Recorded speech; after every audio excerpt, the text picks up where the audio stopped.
마태복음 20장 20절 21절 같이 읽겠습니다. 그때에 세베대의 아들의 어머니가 그 아들들을 데리고 예수께 와서 절하며 무엇을 구하니 예수께서 이르시되 무엇을 원하느냐 이르되 나의 이 두 아들을 주의 나라에서 하나는 주의 우편에 하나는 주의 좌편에 앉게 명하소서. 아멘. 예, 오늘은 성경 인물 가운데 살로메라는 여인에 대해서 보려고 합니다. 살로메라는 이름이 두 사람이 있는데 한 사람은 먼저 우리가 살펴보게 될 성경에 그 사람이 나와 있기는 하지만 이름이 나와 있지 않은 살로메, 그리고 이름이 나와 있는 살로메 한 사람을 살펴보려고 합니다.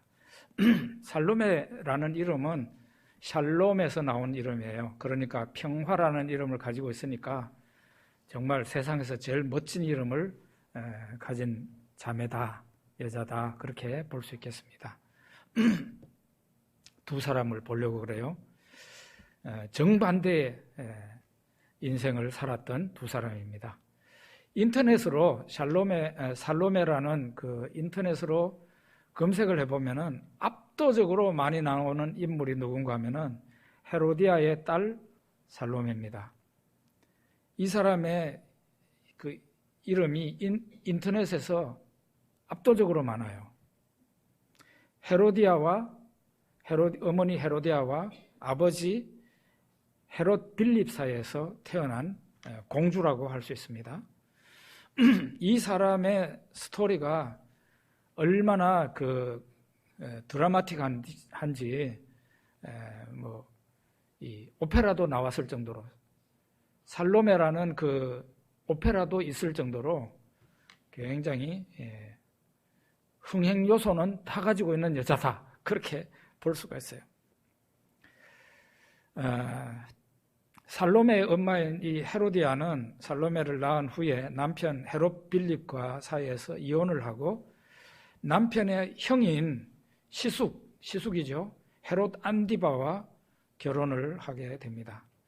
이런 더러운 짓을 세례 요한이 책망을 하죠. 그러니까 헤롯 안디바가, 왕인 헤롯 안디바가 세례 요한을 옥에 가두어 버렸습니다. 그런 어느 날 헤롯 안디바의 이 왕의 생일 축하연이 열렸는데 살로메가, 헤로디아의 딸 이 살로메가 자기 의붓 아버지가 되는 헤롯 안디바 왕과 그 왕의 생일에 온 수많은 손님들 앞에서 춤을 추게 됩니다. 성경학자들은 이 살로메가 이때 춘 춤이 오늘날 벨리 댄스와 같은 것이었을 거라고 그렇게 추론을 하죠. 왜냐하면 벨리 댄스의 역사가 기원전까지로 가게 됩니다. 애굽에서 출발한 이 종교의식으로서 쓰인 춤인데 다산의 춤이에요. 그러니까 아주 성적인 춤입니다. 이 춤을 이제 헤로디아의 딸 살로메가 나와서 춤을 추었는데 완전히 헤롯 안디바가 막 뿅 갔는가 봐요. 그래서 이 소녀 살로메에게 네가 무엇을 원하든지 내가 다 주겠다. 그러니까 이 소녀가 자기 엄마 헤로디아에게 가가지고 아버지가 나한테 이런 말을 하는데 무엇을 해달라고 그럴까요? 그러니까 자기 엄마 헤로디아가 세례 요한의 목을 잘라서 이 소반에 담아달라고 그래라 시킵니다. 이 소녀가 와가지고 자기 의붓 아버지한테 그 말 하니까 헤롯 안디바가 사람을 보내서 저 먼 곳에 감옥에 갇혀있는 세례 요한에게 가서 목을 잘라가지고 소반에 담아서 이 소녀한테 갖다 줍니다. 그러니까 살로메가 자기 엄마 헤로디아에게 갖다 바칩니다. 아주 무섭고 잔인한 어머니의 무섭고 잔인한 딸이라고 그렇게 볼 수가 있겠습니다. 성경에는 이 헤로디아의 딸이라고만 나오지 이름이 나오지 않아요. 어떻게 그 사람이 살로메인지 어떻게 하는데, 유대 역사가, 예수님 당시에 유대 역사가, 유명한 역사가가 있었는데 그 사람 책이 있습니다. 요세푸스라는 사람이에요. 요세푸스 책에는 이 헤로디아의 딸 이름이 살로메라고 그렇게 나와 있어요. 그래서 성경에서는 나와 있지 않지만 우리가 헤로디아의 딸 이름이 살로메였다 그렇게 알게 되는 겁니다. 사람이나 나무나 그 심겨지고 자라나는 그 환경이 굉장히 중요해요. 우리나라의 도로에 가로수가 많이 서 있습니다. 근데 그 가로수로 플라타나스 나무가 많죠. 얘기 들어보니까 저 유럽의 런던과 파리의 그 도로가에도 가로수에 이 플라타나스 나무가 그렇게 많다네요. 그런데 비교를 해보니까 우리나라의 도로에 서 있는 플라타나스하고 런던과 파리에 서 있는 도로가에 서 있는 그 가로수 플라타나스 나무가 딴 나무가 아닌가 할 정도로 너무 다르답니다. 런던과 파리의 가로수는 이 나무들이 굉장히 건강하고 키가 크고 아주 멋지고 아름답대요. 제가 그 영상으로 보니까 진짜 멋있더라고요. 그런데 우리나라의 가로수 여러분 아시죠? 세상에 그렇게 못난 나무가 있을까 할 정도. 나무가 키 작습니다. 거기다가 볼품이 없습니다. 그리고 검사를 해봤더니 나무들 대부분이 병들거나 속이 썩어 있습니다. 들어는 카페에 갔다가 바로 그 밖에 있는 가로수가 플라타나스 나무더라고요. 봄철에 완전히 그냥 나무들마다 전부 다 이 목을 다 잘라버렸는데 분개하는 마음이 일어나가지고 막 욕이 막 나오려고 그러더라고요. 도대체 어떤 녀석이 이런 나쁜 짓을 하는지 분개할 정도예요. 왜 이렇게 같은 수종의 나무가 런던과 파리에 있는 나무하고 한국에 있는 가로수 나무가 왜 이렇게 다른 모양을 가진 겁니까?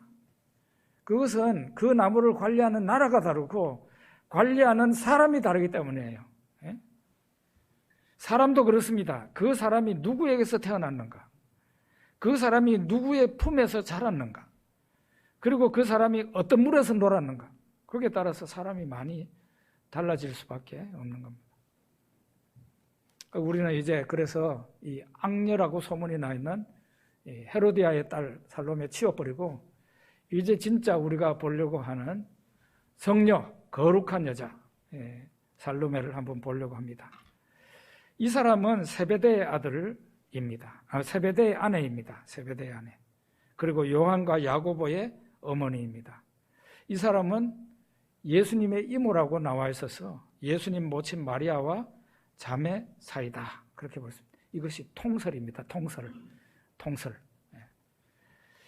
통설에 대해서 우리 저 천주교 사람들은 다 그렇게 믿고 있어요. 그런데 우리 개신교에서는 이런 거를 별로 중요하게 생각하지 않아서 그런지 모르지만 성경학자들에게 제가 물어봐도 그래요 이렇게 반응하는 분들이 대부분입니다. 이 통설이 맞는가? 성경을 한번 살펴보니까 맞는 것 같아요. 성경에 보면은 예수님 십자가 가까이에 와 있었던 그 예수님 십자가를 지켜보는 여자들이 몇 명 나옵니다. 4명이 있어요. 그 중에 한 사람은 예수님의 모친이에요. 예수님 모친은 당연히 거기 와 있어요. 그걸 제외하고 3 여자가 예수님 십자가 가까이에 서 있었습니다. 2 사람은 그 마가복음, 마태복음, 요한복음에 똑같아요. 2 사람 누군가 하면은 막달라 마리아. 그 다음에 작은 야고보라고 그러는데 작은 야고보의 어머니 마리아. 마리아라는 이름이 예수님 당시에 그렇게 많았어요.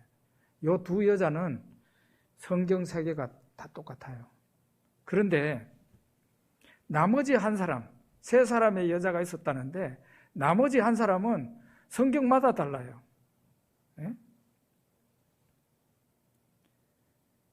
마가복음에는 살로메라고 나와 있어요. 마태복음에는 세베대의 아들들의 어머니, 우리 아까 읽었잖아요. 그죠? 그 다음에 요한복음에는 예수님의 이모, 이렇게 나와 있어요. 그래서 우리는 이 세 여자 중에 두 사람은 동일인이고 한 사람 계속 이렇게 바뀌고 있는 이 사람이 바로 동일인이라고 그렇게 볼 수가 있는 거죠. 세베대의 아들들의 어머니, 요한과 야고보의 어머니, 세베대의 아내, 예수님의 이모, 그러니까 예수님의 모친 마리아와 자매지간, 이 사람의 이름이 살로메구나, 그렇게 생각하는 게 맞는 것 같습니다. 이제 이분을 이제 보려고 하는데, 마가복음 1장 19절 20절에 보면은 어느 날 예수님께서 갈릴리 바닷가에 나타나셨습니다. 먼저 베드로와 안드레를 보시고 나를 따라오너라 그렇게 합니다. 이 두 사람이 예수님을 따라갑니다. 그리고 거기서 조금 더 가시다가 세베대의 아들들 둘이, 요한과 야고보가 자기 부친 세베대와 같이, 품꾼들과 같이 배에서 그물 깁는 일을 하고 있었는데 예수님께서 이 요한과 야고보를 부릅니다. 나를 따라오라고. 예수님께서 하필이면 제일 바쁠 때 오셔가지고 이 두 아들을, 요한과 야고보를 부르는 겁니다. 따라오라고. 요한과 야고보가 한번 그때 상황을 우리가 한번 생각을 해봅시다. 성경에 있는 말씀도 있고 약간의 상상을 좀 덧붙이는 것이 될 수도 있는데요. 이 요한과 야고보가 예수님의 부름을 받았을 때 어떻게 했을까요? 그냥 자기 아버지하고 자기 어머니한테는 그냥 인사도 없이 눈길도 한번 안 주고 그냥 갔을까요? 그렇다고 보기가 어렵습니다. 사람이라는 게요. 이 두 아들이 예수님께서 나를 따라오느라 했을 때 이 두 아들이 자기 부모를 쳐다봤겠죠. 자기 부모 얼굴을 쳐다봤겠죠. 어쩌면 말을 했을 수도 있어요. 아버지, 어머니, 이분이 우리더러 따라오라고 그러는데 어떻게 하지요? 그렇게 아마 눈길을 줬을 겁니다. 그때에 이 세베대 아내 살로메가 아들 둘에게 가야지, 저분 따라서 가야지 하고 기꺼이 보내준 겁니다. 그때가 언제라고요? 일이 너무 바빠서, 그물 깁는 일이 너무 바빠서 그 집에 종까지 쓰고 품꾼까지 쓰고 있는 이런 일이 바쁜 와중에서도 두 아들을 예수님께서 부르시는데 이 두 아들을 보내주었다, 그런 얘기입니다. 그래서 누구가 어느 집에서 주의 종이 되고 싶어도 가족들의 응원이 있어야 가능한 거예요. 가족들의 응원이 있어야 가능합니다.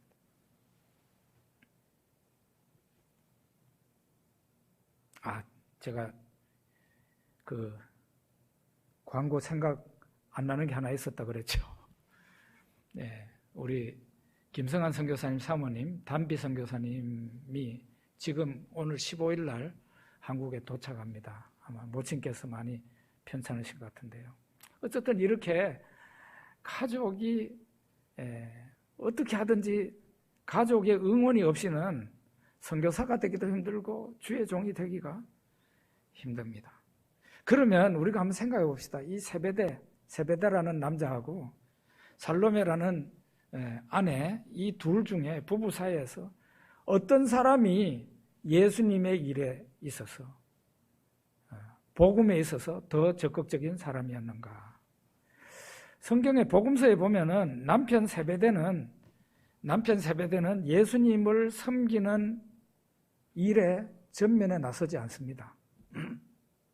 이 사람은 어떤 사람인가 하면 그냥 가정을 지키는 사람이에요. 그리고 이 사람이 어부니까 어업이라는 이 생업에 충실한 남자예요. 그런데 아내 그 살로메는 어떤 사람인가? 두 아들을 예수님 제자로 보낸 것도 모자라서 자기도 예수님을 따라다니면서 섬기는 여자예요. 우리 아까 봤지만은 마가복음 15장 40절 41절에 보면 예수님 가까이에 십자가 가까이에 와서 서 있었던 여자 3명이 나오는데 막달라 마리아, 작은 야고보의 어머니 마리아, 그 다음에 살로메. 이 3 여자는 어떤 사람이었는가 하면 성경에 나와 있어요. 갈릴리에서부터 예수님을 따르며 섬기던 여자들이었어요. 이 사람들이 지금 어디까지 와 있어요? 예루살렘에까지 와 있는 거예요. 살로메가 이런 사람입니다. 그러니까 예수님의 사역 그 뒷면에는 뭐 남자들의 이름이 쫙 나오지만은 그 뒷면에는 여자들의 헌신이 많고 많았다. 그런 걸 우리가 알 수 있습니다. 영국 수상을 지낸 마가렛 대처 여사가 말을 했습니다. 무슨 말을 중요한 말을 듣고 싶으면 남자에게 요청하고 중요한 일이 이루어지기를 원하면 여자에게 요청하라. 그런 말을 했어요. 그러니까 무슨 일이든지 성사가 되려면 여자가 나서야 된다. 그런 말이에요. 그래서 우리 자매님들에게 제가 오래전부터 경험도 있고 해서 적어도 저는 자매들, 우리 교회 자매들에게 잘 보이는 목사가 되어야 된다. 그거를 명심하고 있습니다. 예전에 안수 집사님 한 가정이 포항공대 교수 가정이 우리 교회에 계셨습니다. 근데 다른 교회로 옮기는 거예요. 그래서 제가 어느 날 안수 집사님 되시는 포항공대 교수님 만나서 우리 집사님, 우리 교회가 어떤 것인지 알고 우리 교회가 어떤 방향을 향해서 움직이는 것도 잘 알고 계시고 그러는데 다른 사람은 몰라도 집사님은 우리 교회에서 충성을 하셔야죠 했더니 이분이 눈물을 흘리시더라고요. 눈물을 흘려요, 저한테. 목사님, 안 그래도 집안에서 이 문제 때문에 분란이 일어났습니다. 암만 얘기를 해도 자기 부인 되는 집사님이 안 된대. 교회를 옮겨야 된다. 그분은 이렇게 지위의 은사가 있었는데 우리 교회에서는 뭐 성가대도 적고 사례도 없었잖아요. 그러니까 정말 제대로 된 성가대에서 지휘를 하고 싶었는데 마침 시내에 있는 큰 교회에서 제안이 온 겁니다. 그래서 그 교회로 옮기게 된 거죠. 남자가 암만 성안교회에 있으려고 그래도 아내가 가야 되겠다 그러니까 결국 가정이 안 깨지려면은 가야 된다는 거. 제가 거기에서 이 교회 일이라는 것도 그렇고 세상 일도 그런데 여자가 하려고 나서면은 그 일은 되지만 여자가 반대하면 아무것도 안 되는구나. 저는 그것을 알았어요. 그래서 잘 보이려고 그래요. 우리 자매님들한테. 한국교회 부흥요. 지금 한국교회 여러분 지난번에 통계를 보셨는지 모르겠는데 우리 한국 개신교가 한국 전체 종교 가운데 제1위의 종교입니다. 불교보다 신자 수가 많습니다. 가톨릭은 상대도 안 됩니다. 제일 신자가 많은 종교가 개신교다 이 말이에요. 그러면 어떻게 해가지고 이런 일이 벌어졌죠? 우리 한국교회 부흥에는 어떤 요인이 있었습니까? 절대적인 공로자가 교회 안에 우리 여성 신도들입니다. 여성 신자들, 자매들입니다. 약 150년 전에 서양 선교사님들이 이 땅에 몰려왔습니다. 그분들이 제일 먼저 착수한 일이 그 당시에는 사람인데도 정상적인 사람으로 인정을 받지 못하고 있었던 여자들, 각 가정의 딸들, 여성들을 전도의 제일 중요한 대상으로 생각을 했습니다. 그래가지고 그냥 이 조선 팔도에 경상도부터 해가지고 저 함경도까지 여학교를 많이 세웠습니다. 여자 중학교, 여자 고등학교, 여자 대학교. 그래가지고 여성들 교육을 집중을 했어요. 그 여자들이 교육을 잘 받고 결혼할 거 아닙니까? 그러면 나중에 아기를 낳겠죠. 그 아기들은 남자가 키우는 게 아니라 여자가, 아내가 키우죠. 그러면은 이 복음이 가속화될 수 있다는 생각을 선교사님들이 했다고 그럽니다. 그렇게 해가지고요, 이 선교사님들을 통해서, 여학교를 통해서 예수 잘 믿는 유식한 여성들이 많이 배출됐습니다. 여성 지도자들이 많이 나왔다 이 말이에요. 그래가지고 이 사람들이 밖에 나와가지고 나라를 개조하기 위해서 동분서주했어요. 술 마시지 말자, 그 다음에 첩 두지 말자, 뭐 이런 거 요즘으로 볼 때는 굉장히 시대적인 그게 있을 정도로 그런 운동을 전국적으로 펼쳤단 말이에요. 그리고 예수를 믿자, 이런 거. 이만큼 예수 믿는 사람이 많을 때는 또 교회 안에서 우리 자매들의 여전도의 활동 어마어마했습니다. 이런 활동을 할 때 어떤 현상이 일어나죠? 집에서는 자매들이 집을 비울 때가 많을 수밖에 없는 거예요. 바로 이 살로메가 그런 사람이에요. 살로메. 자기 아들 둘을 예수님 제자로 보냈으면 그걸로도 충분해요. 그런데 보니까 이 사람은 완전히 예수님 말씀에 자기가 은혜 받은 사람이에요. 그냥 예수님을 좋아서 따라다니는 사람이에요. 그리고 섬기고. 그러니 그 집에 아들 둘도 없는 데다가 아내까지 집을 비울 때가 많아요. 그때의 남편 세베대는 어땠는가 이 말이에요. 두 아들이 예수님 제자가 되었으니 그 아들 둘은 집에 없는 게 너무 당연하지만 아내마저도 예수님을 따라다니느라 집에 없는 날이 많았어요. 그때 세베대가 어떤 모양을 보입니까? 그는 꿋꿋이 집에서 가정을 지키고 열심히 고기를 잡아서 아내와 아들을 뒷바라지를 하는 겁니다.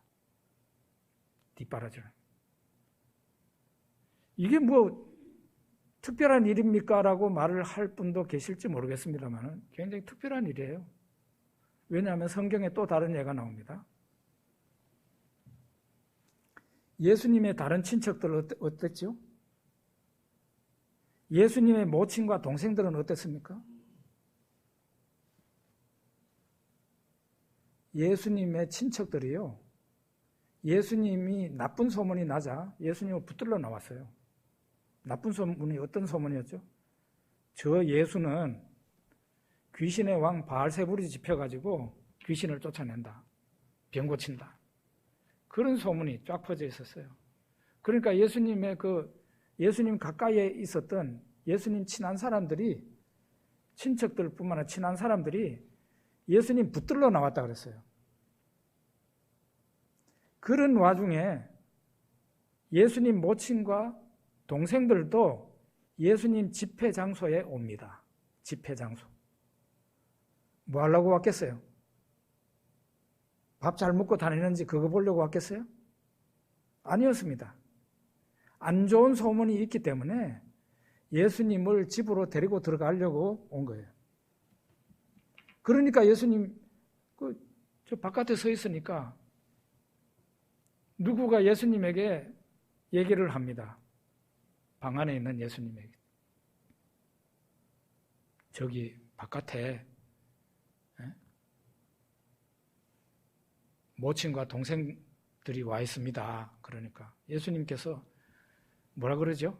누가 내 모친이며 동생들이냐?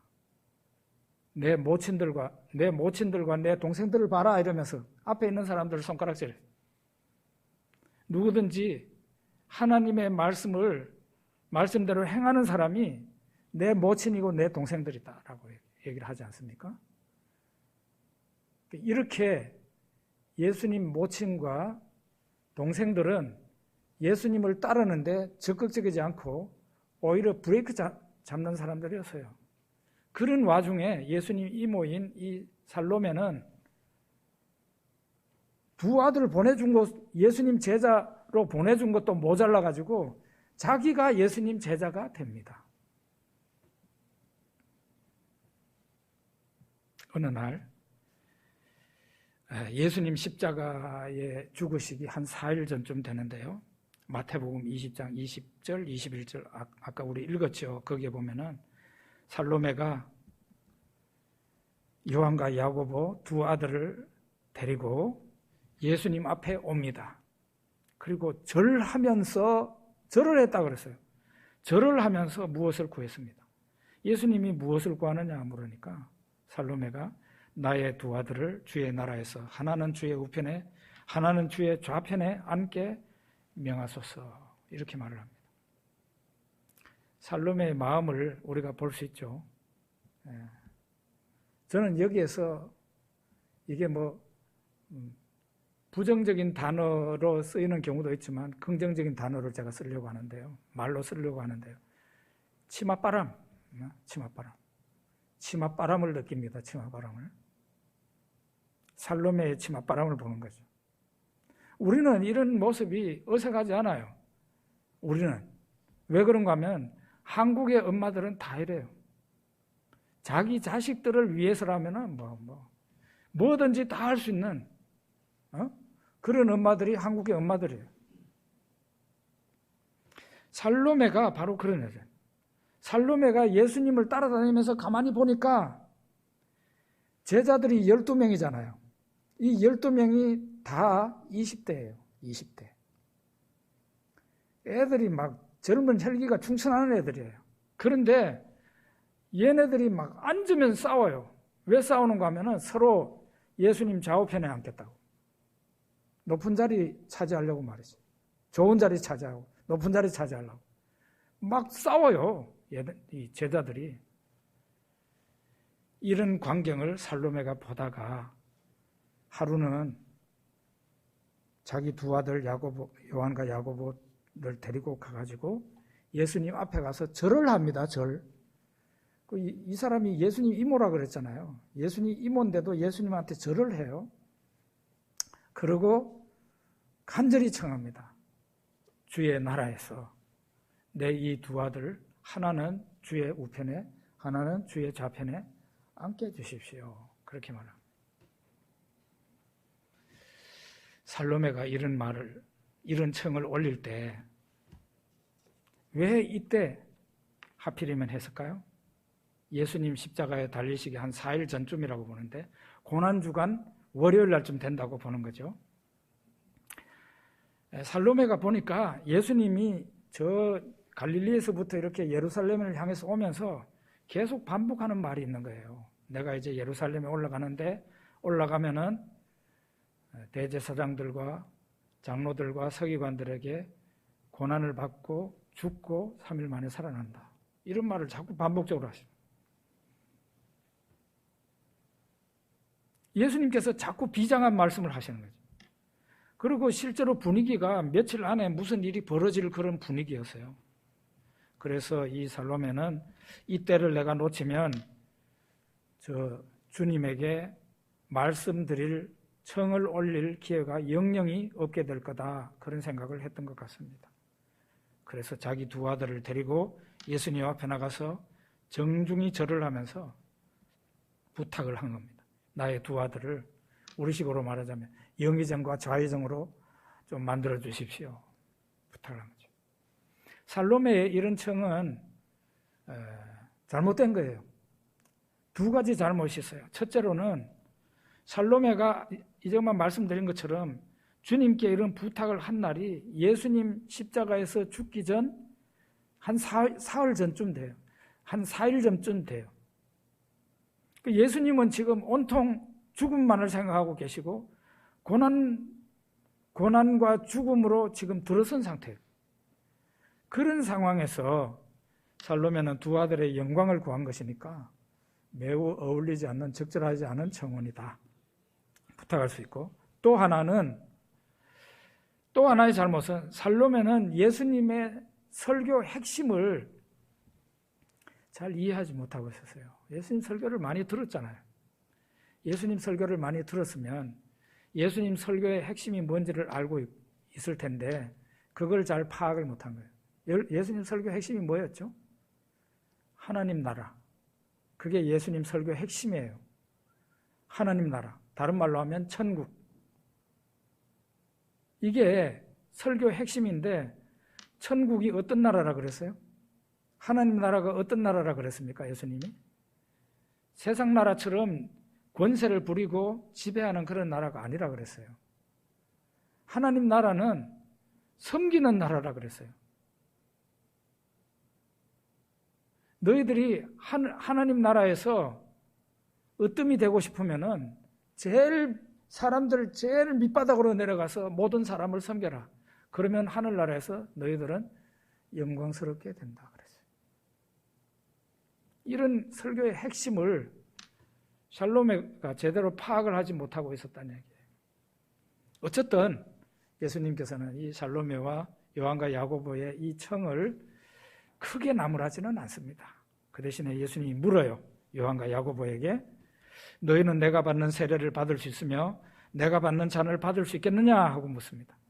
그러자 이거는 사실 예수님 고난과 죽음을 의미하는 거거든요. 그 두 형제가 할 수 있습니다. 이러네요. 그러자 예수님이 너희 그렇게 할 거야. 너희는 그렇게 하리라 그랬어요. 그런데 영광의 자리에 앉는 것은 너희들뿐만 아니라 누구든지 그 자리를 나의 고난과 나의 죽음에 함께 할 수 있다면 누구든지 그 자리에 앉을 수 있어. 그렇게 말합니다. 이런 일이 있고 난 후에 예수님께서는 십자가에 달리시게 됩니다. 한 4일쯤 후에요. 십자가에 달려서 있는데 그 가까이에 살로메도 가 있습니다. 그리고 살로메의 아들 요한도 가 있습니다. 예수님이 예언하신 대로 십자가에서 죽으신 거죠. 그리고 예수님이 예언하신 대로 3일 만에 부활하셨습니다. 부활하시고 40일 동안은 이 지상에 땅에 예수님이 계셨고 40일 후에 승천하시면서 약속했어요. 너희는 몇 날이 못되어 성령으로 충만하리라. 정말 사도행전 2장에 보면은 모인 무리 가운데 하나님의 성령이 폭포수같이 임하게 되었어요. 당연히 우리가 예상할 수 있는 것은 샬로메와 그 두 아들 요한과 야고보가 성령의 충만함을 받고 은혜를 받았을 거라고 예상할 수 있습니다. 이렇게 해서 예루살렘 교회에서 매일 모여서 찬양하고 말씀 듣고 기도하고 떡을 나누고 하는 일이 벌어지고 막 믿는 사람이 막 생기게 됐어요. 그리고 복음이 번져나가기 시작했다는 거예요. 그러면서 동시에 뭐도 많아요? 핍박도 강력해졌어요. 핍박도 많았어요. 종교 지도자들이 핍박하죠. 그 다음에 여기 헤롯이라고 나와 있는데 헤롯 안디바 주로 이 사람이 또 핍박을 하죠. 그런 상황이었어요. 그런 상황에 살로메의 아들 중 하나 야고보가 왕에게 잡혀서 순교를 당하게 됩니다. 사도행전 12장. 예수님의 12제자 중에 제일 처음으로 순교자가 나왔는데 그 사람이 바로 살로메의 아들 중 하나 야고보였다는 거죠. 저는 아들딸이 먼저 죽고 힘들어하는 부모들을 보았습니다. 정말 그들은 사는 게 죽는 것보다 더 힘들게 보였어요. 아마도 살로메는 아들이 순교했을 때는 그랬을지도 모릅니다. 그러나 아들 둘이가 살로메가 듣는 가운데서 이 요한과 야고보가 예수님께 말을 했잖아요. 예수님께서 물었어요. 너희는 내가 받는 이 세례를 받고 내가 받는 그 잔을 받을 수 있겠느냐? 그러니까 예, 그러겠습니다. 그럴 수 있습니다. 너희는 그렇게 하리라. 그거를 옆에서 들었잖아요. 정말로 우리는 주님의 잔에 주님의 세례에 참여하겠습니다라고 이 두 아들이 그랬는데 그 중에 하나가 그렇게 한 거예요. 그리고 후에 살로메의 마지막 이제 아들 요한까지도 소아시아 이 에베소 지역에서 복음을 전하다가 밤모섬에 갇히게 됩니다. 유배를 당하게 돼요. 거기에서 요한계시록을 남기고 주님께로 갑니다. 살로메는 어땠을까요?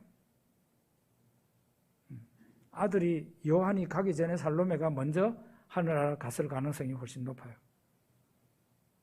어쨌든 살로메도 두 아들도 하늘 영광의 보좌에 함께 앉게 된 것이고 그것이 엄청난 영광이었을 거다 그렇게 생각할 수 있습니다. 왕족으로 태어나 권력과 향락에 젖어서 살았던 악한 여자 살로메가 있습니다. 그는 섹시한 춤으로 왕의 마음을 사로잡고 세례 요한의 목을 쳤습니다. 그런데 이와 반대로 거룩한 여자 살로메가 있습니다. 이 사람은 바로 요한과 야고보의 어머니예요. 그는 아들 둘을 예수님 제자로 보낸 것으로도 모자라가지고 자기도 예수님을 따라다니며 섬긴 사람입니다. 그는 예수님께 기도를 했습니다. 내 두 아들을 주의 나라에서 주의 좌우편에 앉게 해주세요. 이 살로메의 기도와 바람은 어떻게 됐습니까? 이루어졌습니다. 비록 그 기도를 할 때 예수님이 뭐라 그랬습니까?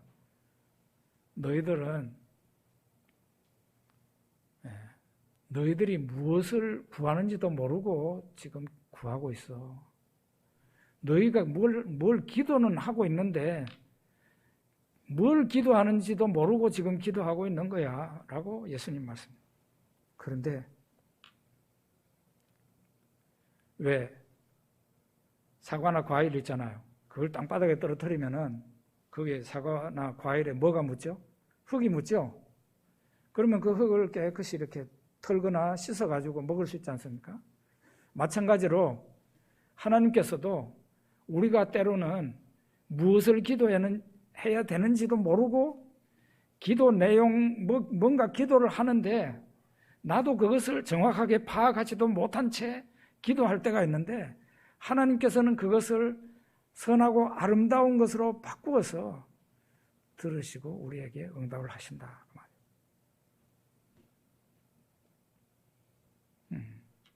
두 여자 살로메를 보면서 세상 권력과 향락은 잠깐이지만 하늘의 영광은 영원하다는 거예요. 저 영원한 나라에서 받을 영광을 사모하면서 우리가 거기에 도달해야 할 줄 믿습니다. 우리 기도하겠습니다.